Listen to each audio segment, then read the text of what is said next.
Welcome, to a quiet corner of the wilderness, where the trees stretch tall, the night air is crisp, and the only sounds are the ones you almost imagine.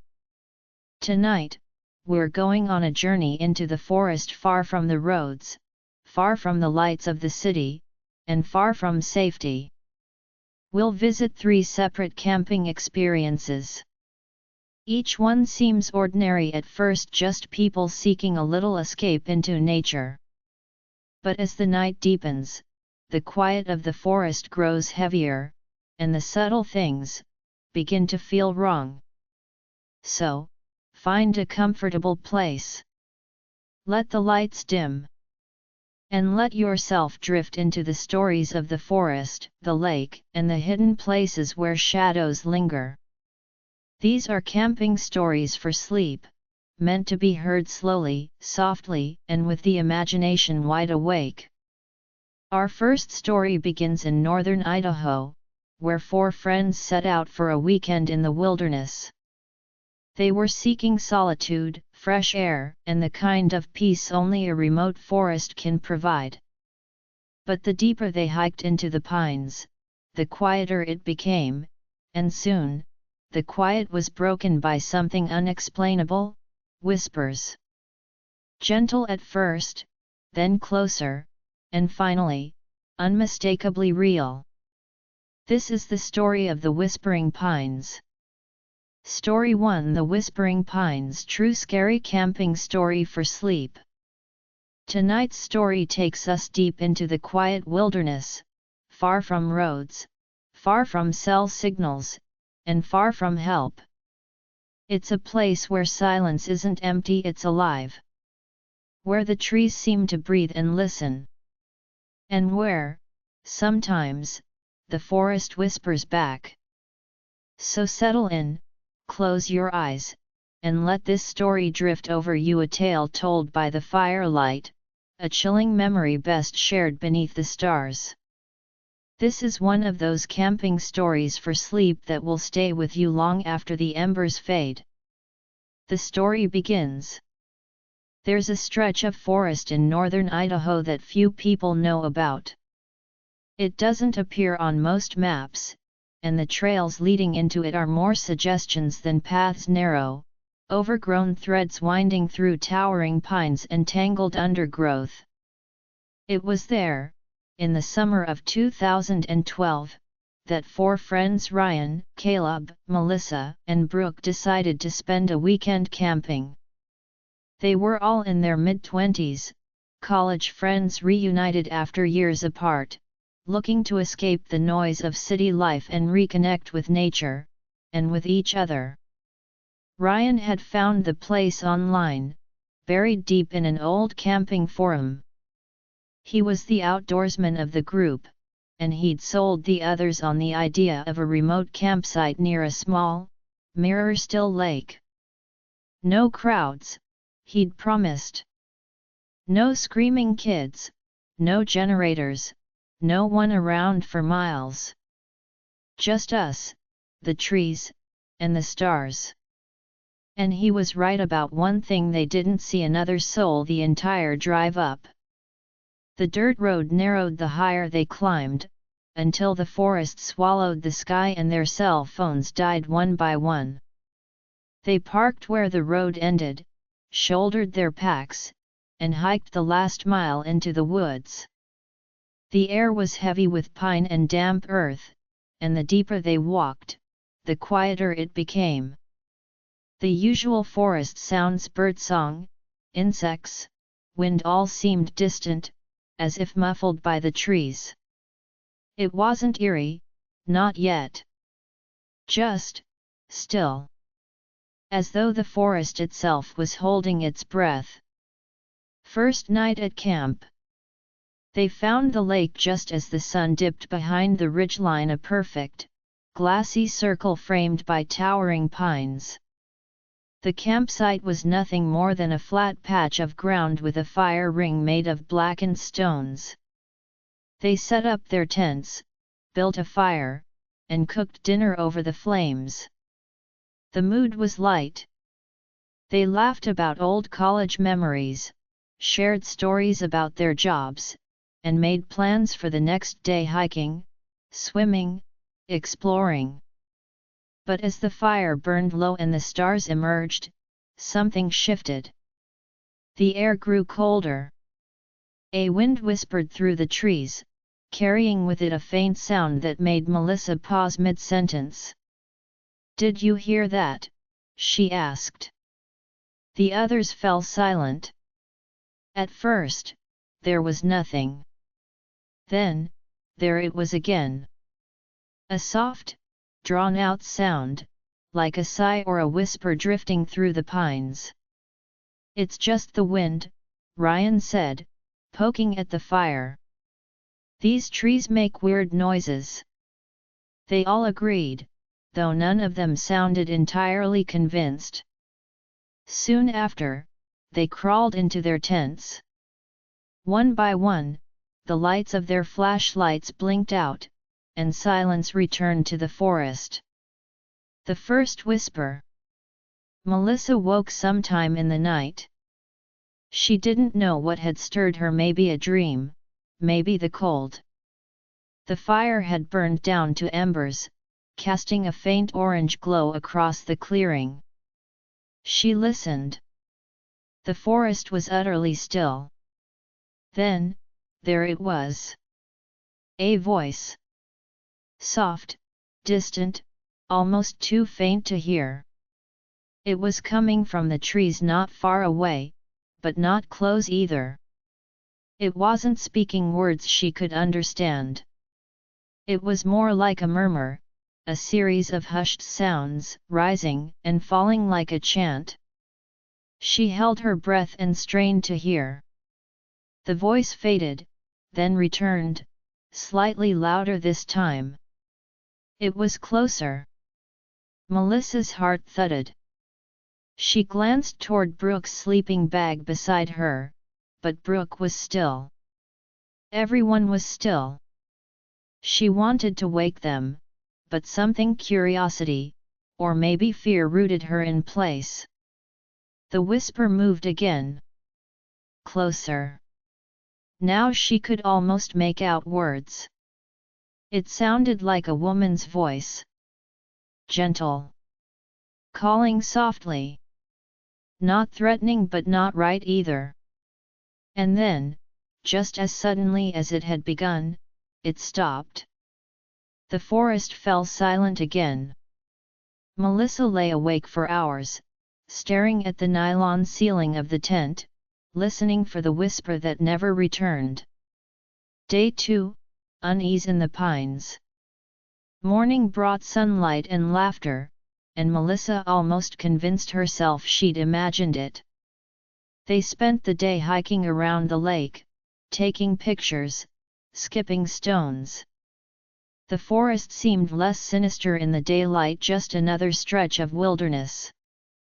Still, a faint unease clung to the group. Caleb mentioned feeling like they were being watched at one point. Brooke joked about forest ghosts. Ryan rolled his eyes and told them they were letting their imaginations run wild. But even he seemed quieter than usual, glancing over his shoulder more than once as they walked. That night, they built another fire and sat close together. The wind had picked up, rustling the pine needles overhead. As the hours passed, the forest grew darker, deeper. And with the darkness came the whispers again. This time, everyone heard them. They came in short bursts, drifting between the trees, soft, almost playful. Like someone talking just out of sight. "Hello," Ryan called into the dark, half laughing. "Who's there?" No answer. "Just the wind." "Probably animals," Caleb said, though he didn't sound sure. "Or echoes." But the whispers continued. Sometimes near, sometimes far. Sometimes circling the camp entirely. They decided to call it a night earlier than planned. None of them admitted it out loud, but they were all relieved to zip themselves inside their tents and pretend that nylon walls could keep the forest out. The second night, Melissa woke again around 2 a.m. This time, she wasn't alone. Brooke was awake too, her eyes wide in the dim light. "Do you hear that?" Brooke whispered. Melissa nodded. The voices were louder now. Still soft, still distant, but definitely voices. More than one. Two, maybe three.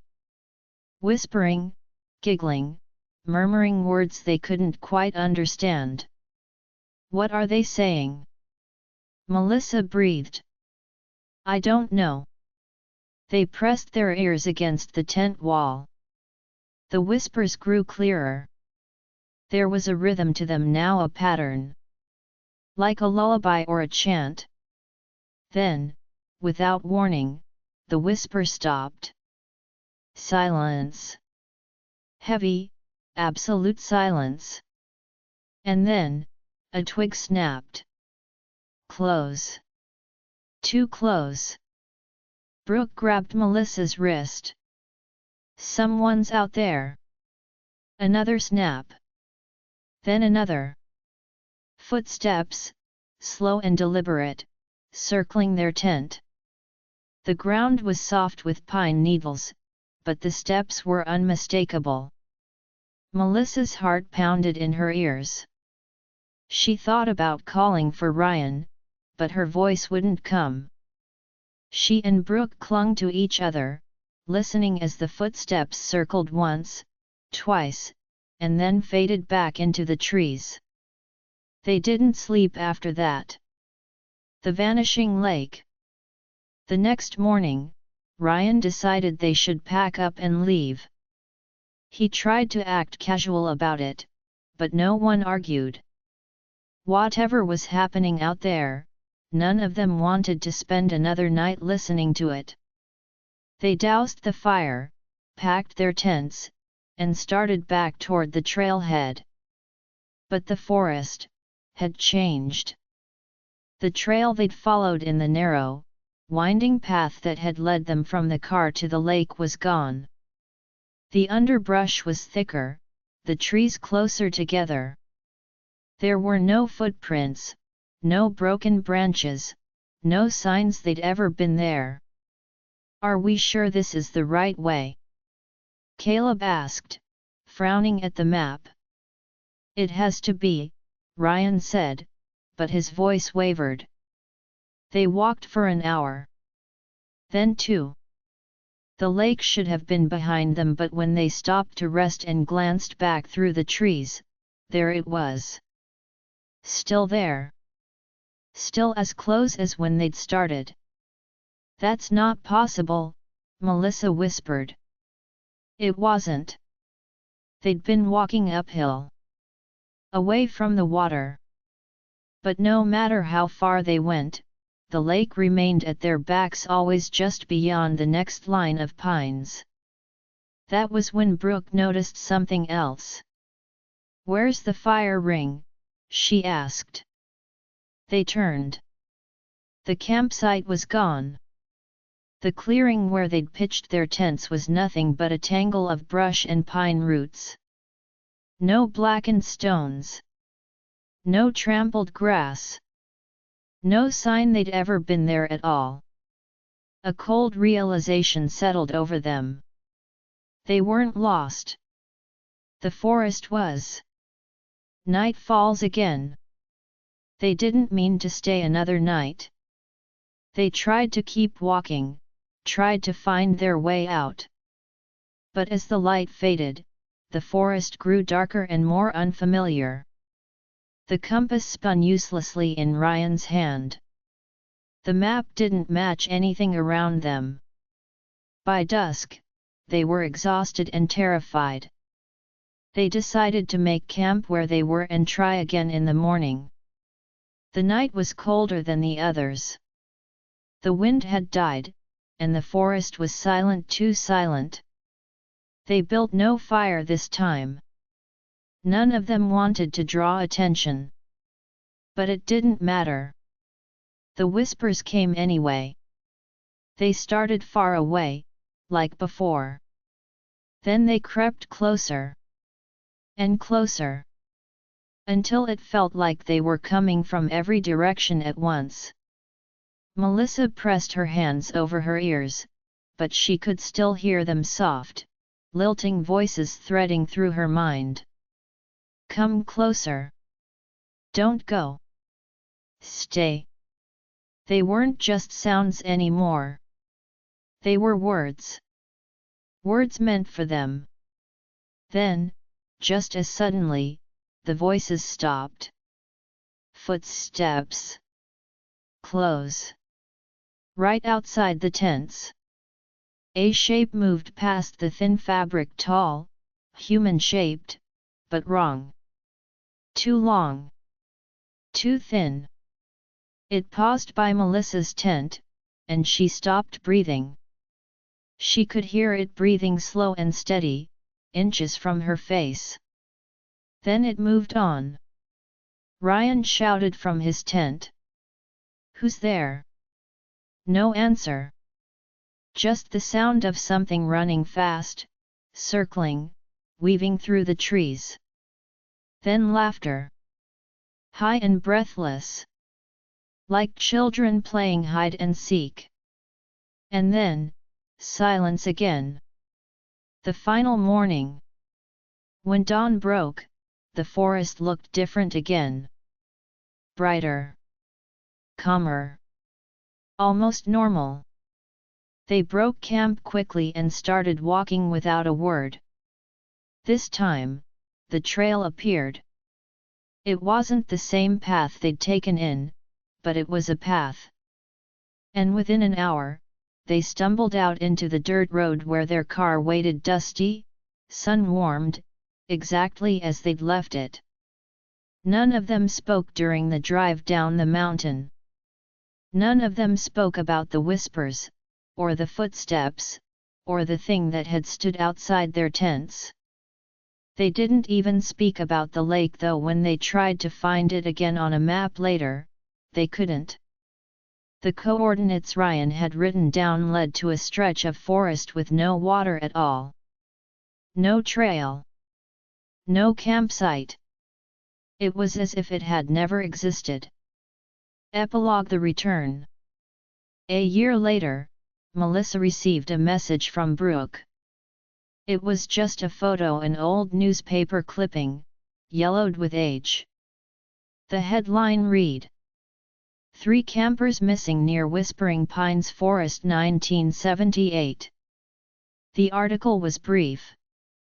3 friends had vanished without a trace while camping near an unnamed lake deep in the Idaho wilderness. Search parties found no bodies, no tents, no sign they had ever been there. The case was still unsolved.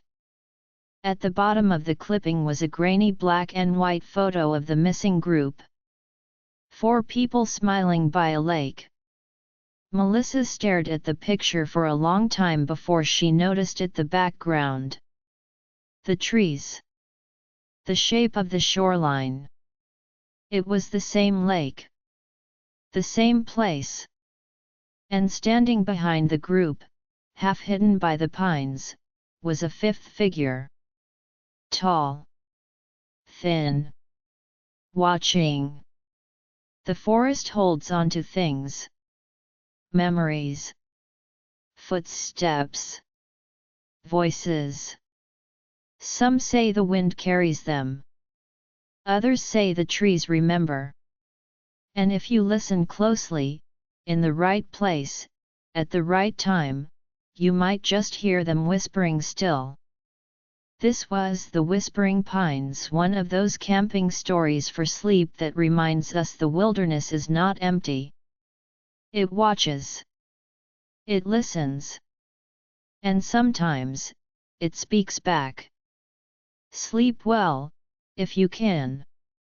The next story takes us to the Cascades, where a young couple set out for an isolated weekend beside a hidden lake. They expected solitude, serenity, and the slow unfolding of nature's beauty. But at night, the forest revealed something they hadn't anticipated, a lantern glowing among the trees, moving of its own accord, accompanied by distant, haunting screams. This is the story of the lantern in the hollow. Story 2, The Lantern in the Hollow. True scary camping story for sleep. Sometimes the scariest stories from the wilderness aren't about monsters that roar or scream, they're about the things that don't make a sound at all.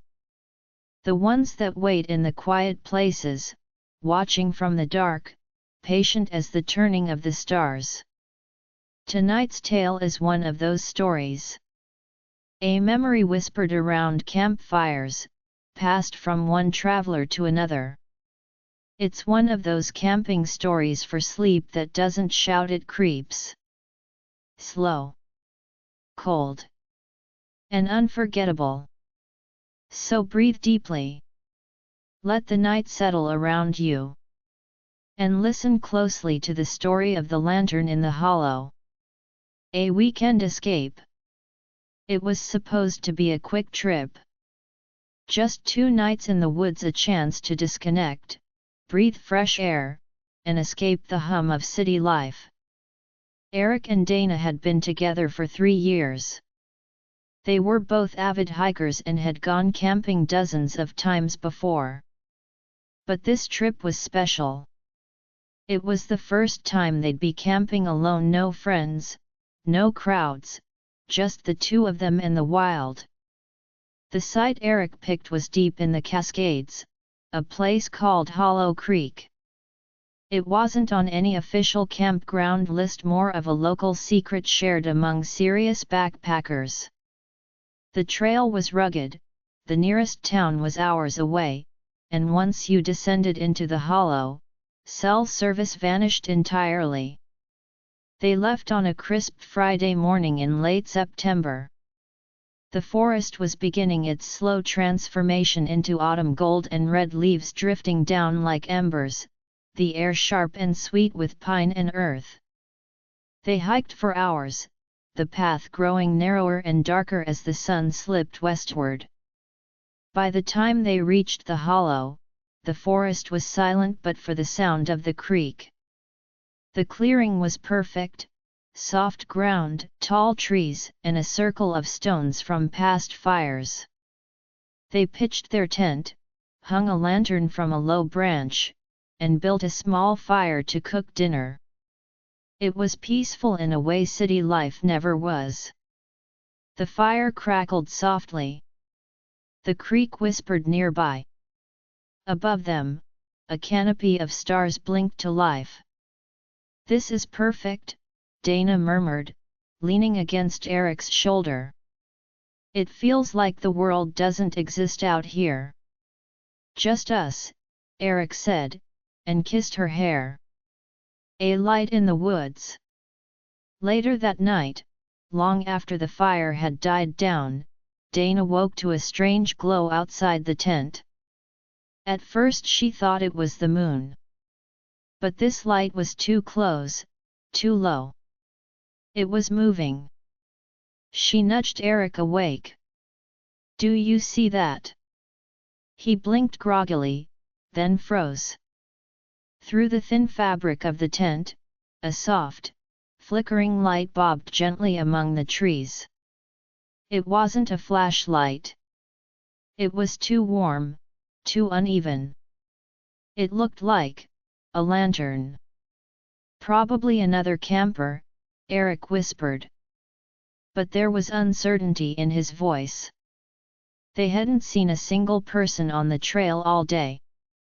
And this part of the hollow was so remote that even experienced hikers rarely ventured this far. They watched the light drift closer, then stop. It hovered just beyond the edge of their campsite, motionless, as if whoever carried it was standing perfectly still. Minutes passed. The light didn't move. It didn't fade. It just stayed there, burning softly in the dark. "Maybe we should call out," Dana whispered. Eric hesitated. Something about the stillness made his skin crawl. But finally he cupped his hands and called, "Hello." No answer. The lantern didn't move. "Hello," he tried again, louder. Silence. And then, without warning, the light winked out. The darkness rushed back in, thick and absolute. The forest was silent once more. Neither of them slept well after that. The hollow's strange stillness. The next day was bright and clear. They tried to shake off the unease from the night before, chalking it up to another camper passing through. But the thought lingered. They hiked along the creek, cooked lunch by the water, and returned to camp before dusk. The forest seemed different now, quieter, heavier. The birds that had chattered endlessly the day before were gone. Even the breeze had vanished. The trees stood utterly still. That night, they built a fire again, hoping the light and warmth would ease the tension. It helped, for a while. They talked and laughed and shared stories until the stars wheeled overhead. But as the fire burned low, Dana noticed something that made her blood run cold. The forest was listening. It wasn't just quiet, it was watchful. Every shadow seemed deeper, every tree a little too close. She felt eyes on them, though there was nothing there but darkness. "Let's go to bed," she murmured. They doused the fire and climbed into the tent. Dana fell asleep quickly, exhaustion overtaking fear. Eric, though, lay awake, listening. At first, there was nothing. Then, a soft splash. It came from the creek. Not the steady murmur of water over stones, this was heavier. Like footsteps wading slowly through the shallows. Eric held his breath. The steps moved upstream, closer to their campsite. Then they stopped. Silence. And then, the lantern returned. Its glow flickered faintly through the fabric of the tent, weaving between the trees, closer than before. It stopped again, this time no more than 20 feet away. Eric reached for Dana's shoulder, but something made him stop. The lantern was swaying. Slowly. Back and forth. Back and forth. As though whoever held it was rocking gently in place. And then, impossibly, the light began to rise. Higher. Higher. Until it was far above human height, suspended in the air like a burning star. Eric's breath caught. He blinked and it was gone. Just gone. The forest was dark again. A sign carved in wood. The next morning, Dana was the first to step out of the tent. The air was damp and cold, the forest washed in pale morning light. "Eric," she called softly. "You need to see this." At the edge of their campsite, on the trunk of a tree they were certain had been unmarked the day before, was a carving. It was deep, crude, and unmistakably deliberate, a circle with 3 vertical lines slashing through it. "What the hell?" Eric muttered. "That wasn't here yesterday." Dana felt a shiver crawl up her spine. "Maybe someone was here last night." "Then why wouldn't they talk to us?" Eric asked. "Why just stand there with a lantern?" They searched the surrounding area for footprints, for signs of anyone else, but the ground was undisturbed. No tracks.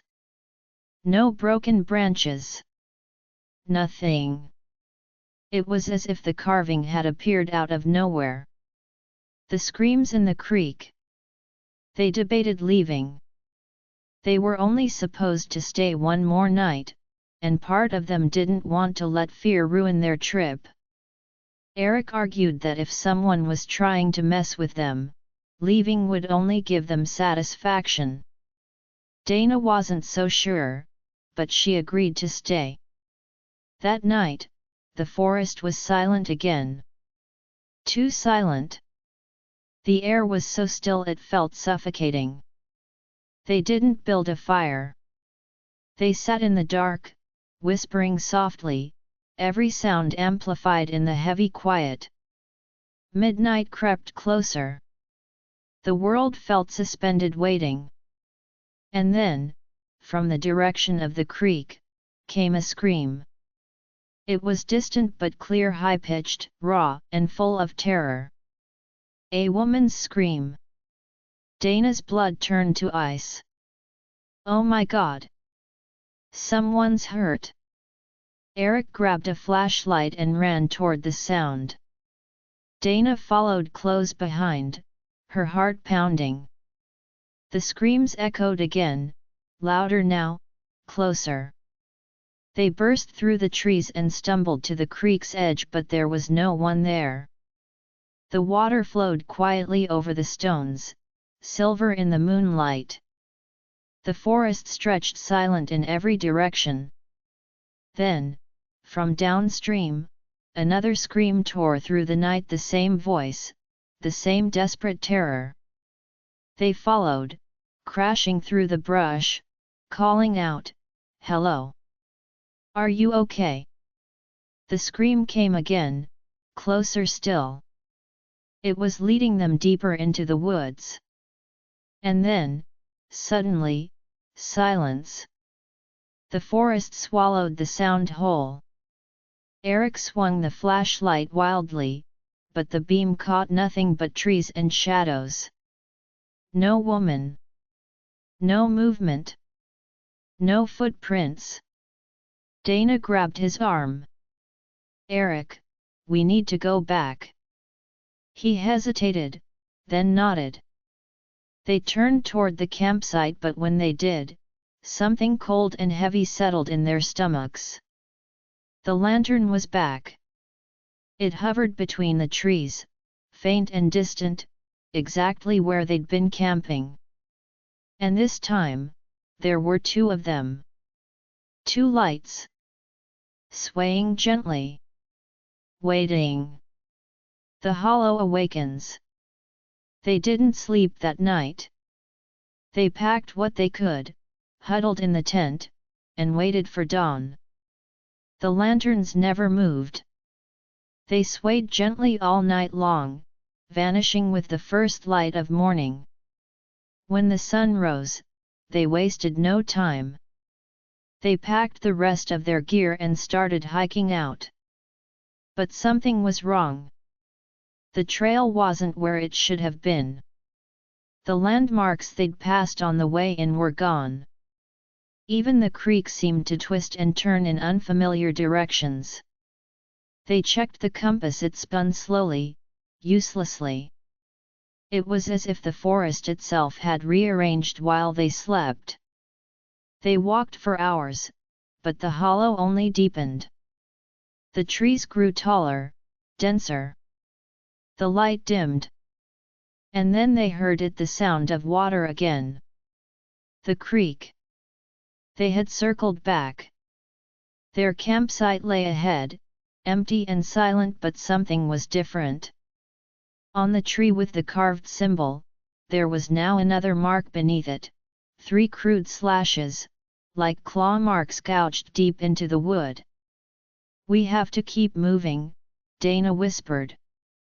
Eric nodded, his face pale. "We will. We have to." But as they turned away, something caught Dana's eye. Across the creek, deep among the trees, a figure was standing. It was tall and thin, its body draped in tattered fabric that swayed gently in the breeze. In its hand, if it was a hand, it held a lantern, glowing softly in the gloom. The figure didn't move. Didn't speak. It just watched. And then, it raised the lantern higher. And higher. And vanished. The final escape. Panic set in. They ran blindly, desperately through the trees. The forest tore at their clothes, roots clawed at their boots, but they didn't stop. They ran until their lungs burned and their legs gave out. And just when they thought they couldn't run anymore, the trees broke open. The trail. The real trail. The one they'd come in on.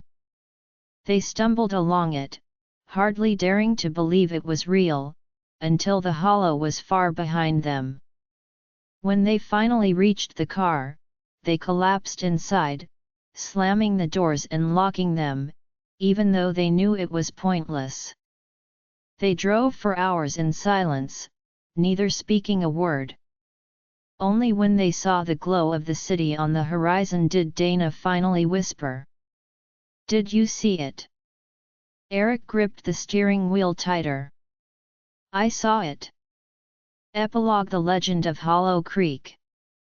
Eric and Dana never returned to Hollow Creek. They told a few friends what had happened, but no one believed them. People joked that they'd scared themselves. That they'd imagined the lanterns and the screams. That fear had twisted an ordinary camping trip into a ghost story. But a year later, Dana stumbled across something online. An old post in a forgotten hiking forum, dated 2004. "Avoid Hollow Creek if you can. I went once. Saw the light. Heard the screams. Barely made it out.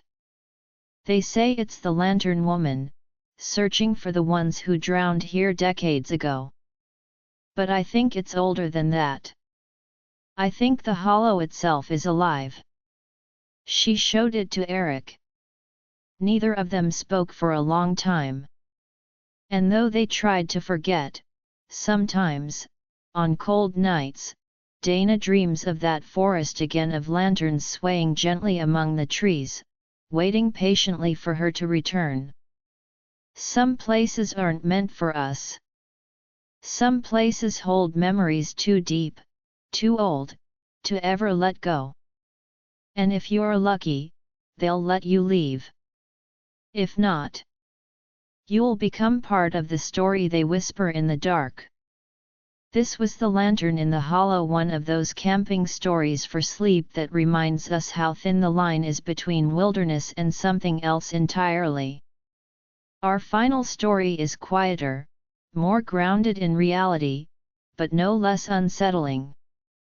A solo camper seeking peace in the Adirondacks discovered that being alone in the forest is not the same as being safe.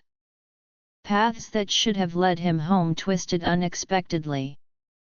Sounds in the night made him question what was real. And small, mysterious signs left him wondering, was the forest merely indifferent, or was it watching? This is the story of The Last Campsite. Story 3: The Last Campsite. True scary camping story for sleep. Sometimes, the scariest moments in the wilderness aren't caused by monsters, shadows, or ghosts. They come from being completely alone, from losing your bearings, from realizing how fragile you are when the world around you is vast, indifferent, and silent. Tonight's story is one of those camping stories for sleep, a true-to-life experience that slowly unravels, leaving you questioning what is safe, and what is not.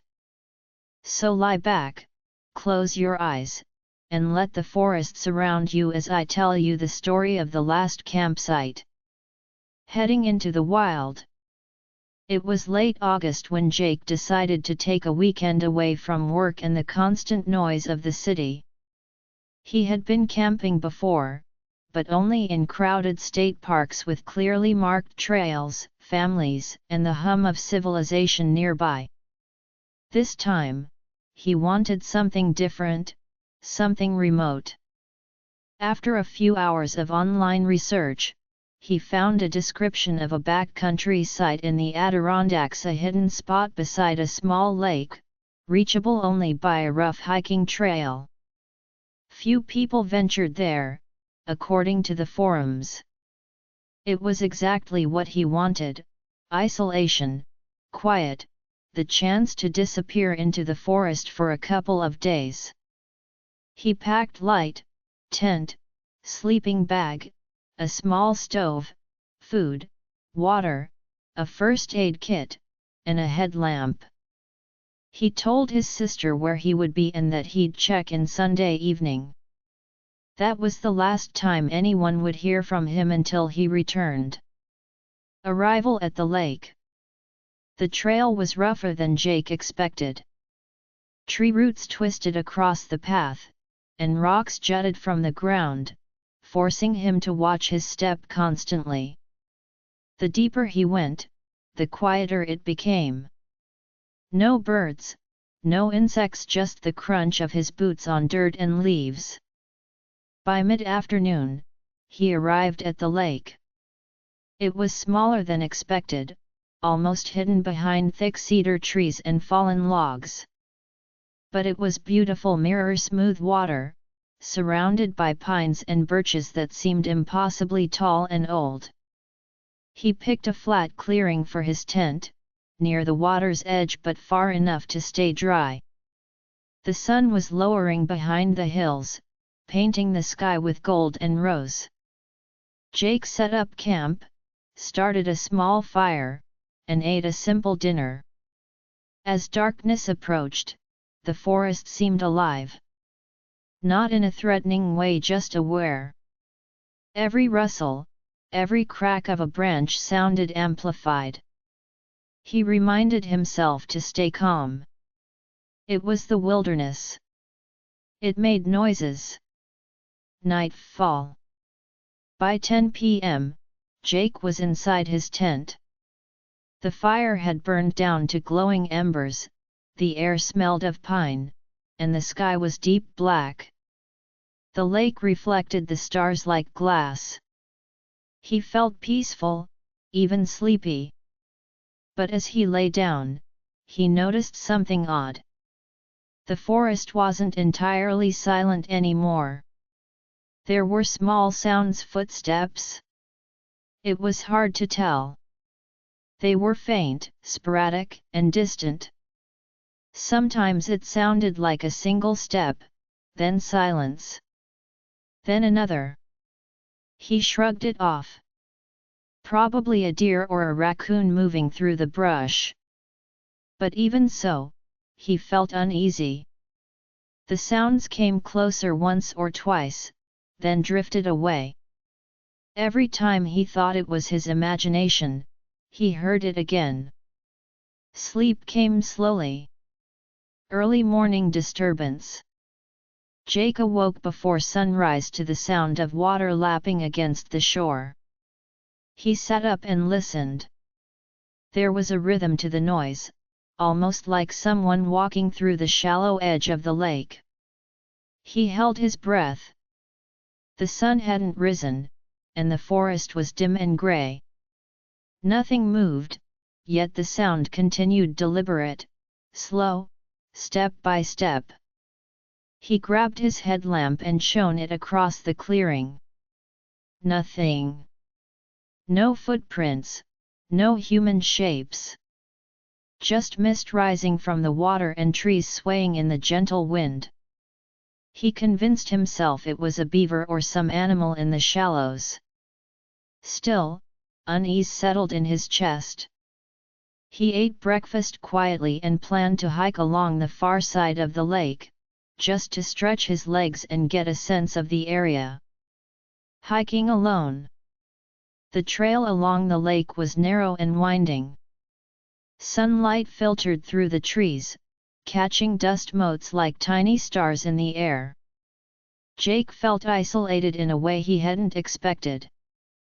The forest was beautiful, yes, but its vastness made him aware of how small he really was. About a mile along the trail, he noticed something else. Footprints. Human footprints, fresh, leading away from the lake. They were small, maybe a woman or a young man. And then he realized they didn't return. They simply disappeared into the underbrush. Jake's heart rate increased. There was no one else at the lake the day before. How had someone else arrived? Why hadn't he seen them? He rationalized, maybe a day hiker, someone camping nearby. But there were no roads, no other trailheads. It didn't add up. He returned to his campsite as quickly as he could. Nothing seemed changed. The fire ring was undisturbed, the tent exactly as he had left it. Yet the feeling of being watched clung to him. The night he couldn't sleep. That evening, Jake kept the fire burning longer than usual. Every shadow beyond the light seemed alive. Every rustle of leaves felt closer, sharper.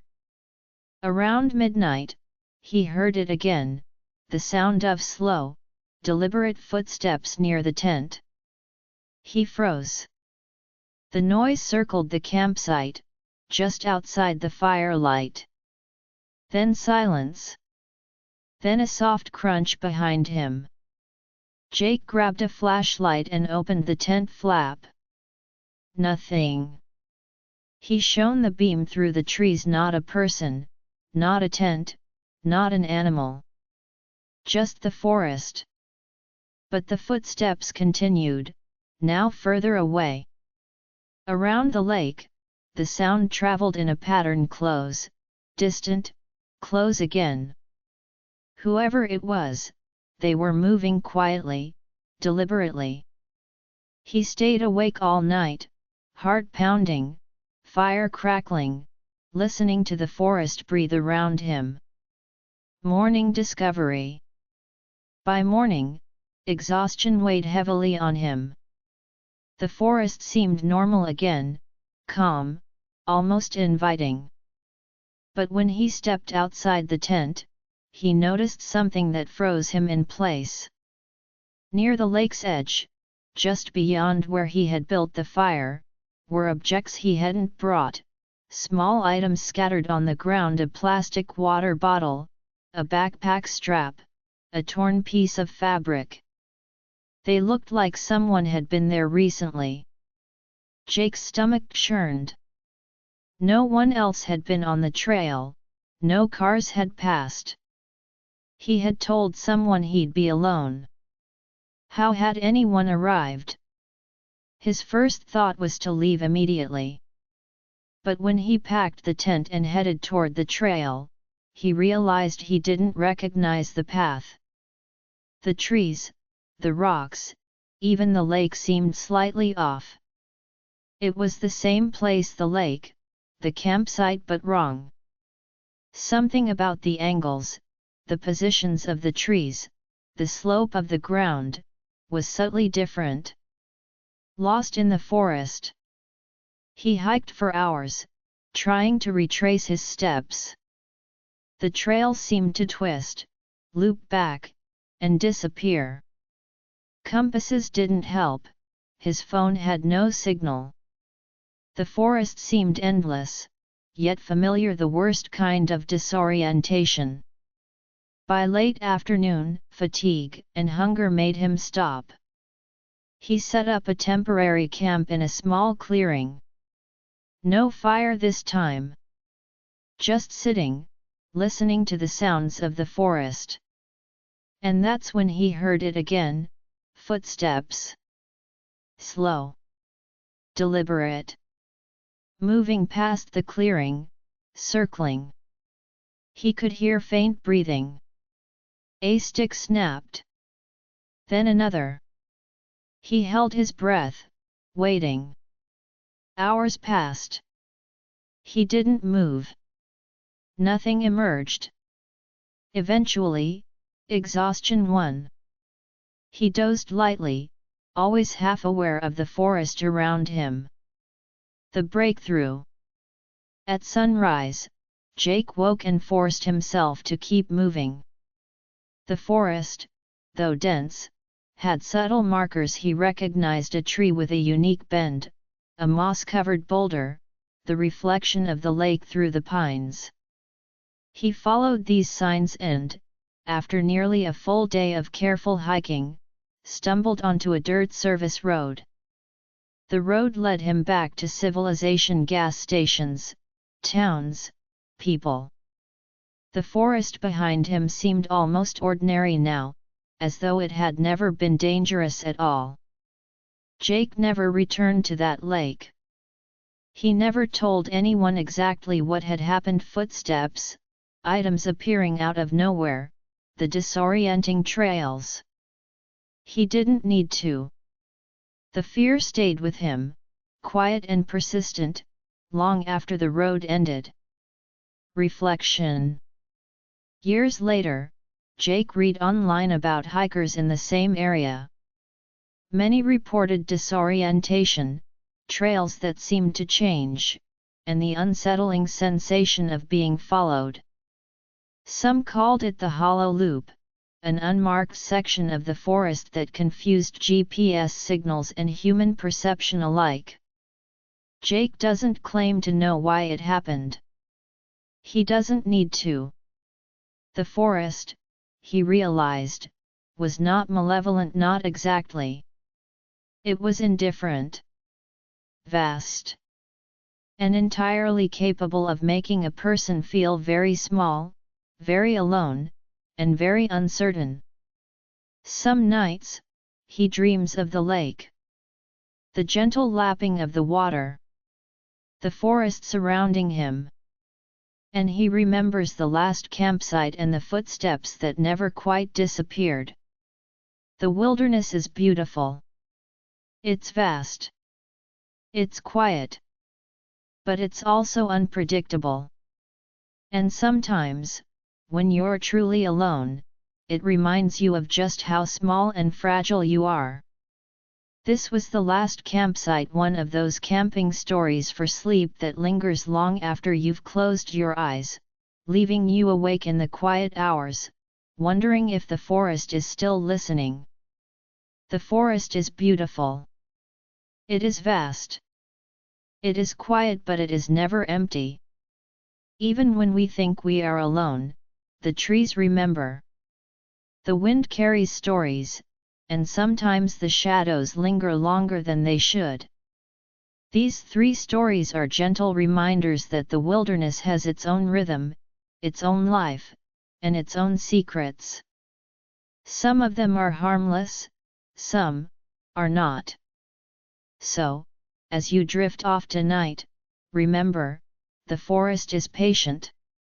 It watches. It listens. And in its quiet, it may whisper back,